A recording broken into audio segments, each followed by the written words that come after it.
আমাকে বোঝার চেয়ে ভুল বোঝা খুব সহজ। আমাকে জানতে চাওয়ার বিপরীতে মুখ ফিরিয়ে নেওয়াটা আরো সহজ।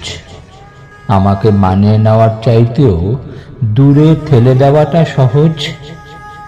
আমাকে আপন ভাবার চাইতেও পর করাটা সহজ। হ্যাঁ, এটাই আমি। আমাকে ভুল বুঝতে কারোর কারণ খোঁজার দরকার হয় না। আমার নিজের চলাফেরা অনেকের কাছে অপছন্দের। আমি লোকের সাথে মিশি না, ব্যাপারটা তেমন নয়। আমি মিশি, কথা বলি, খোঁজ নেই, আর তাদের সবাইকে ভালোবাসি। তারপরে আমার দোষ ধরাটা খুব সহজ। লোকের পেছনে খরচ করার পয়সা টাকা আমার নেই। না আছে আমার মস্ত কোনো পাঠশালার ডিগ্রি, না আছে রূপের বড়াই। হয়তো অনেকের চাওয়া পাওয়ার হিসাবের সাথে আমার হিসাবের খানিকটা গরমিল বা তফাৎ বা পার্থক্য, আর তাতেই আমার যত খুঁত। সবাইকে খুশি করা আমার সাধ্যের বাইরে। কেবল দেখা হলে হাসি মুখে এতটুকু জিজ্ঞেস করতে পারি, কেমন আছেন? বাসার সবাই ভালো? শরীর ঠিক আছে?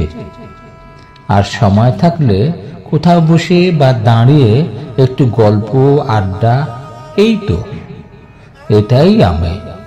তারপরে আমার দোষ ধরাটা খুব সহজ। আমি সব সময় সবার খোঁজ খবর নিতে পারি না। পারি না বলাটা ভুল হবে, নেওয়া সম্ভব হয় না, কাজের চাপ থাকে, বিভিন্ন ব্যস্ততা। তাদের আমি অনেকের কাছে বেঈমান, ভুলে গেছি, এখন তো আর দরকার নেই, সব হয়ে গেছে, আর কি, নতুন টাকা হয়েছে, আলাদা ভাবে নিজেকে। আরো কত শত অভিযোগ, কিছু প্রকাশ্যে তো কিছু আড়ালে। হ্যাঁ, এটাই সত্যি। আমাকে বোঝার চেয়ে ভুল বোঝাটা খুব সহজ।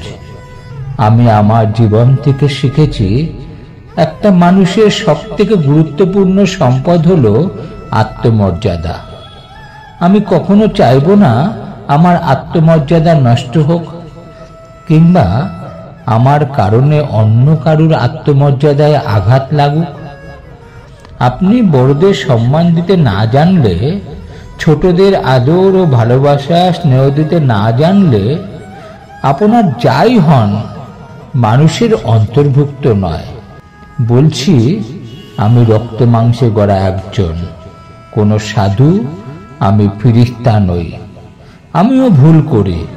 আবার ভুলটা যখন কেউ ধরিয়ে দেয়, তখন হাসি মুখে ভুলটা শুধরেও নেই।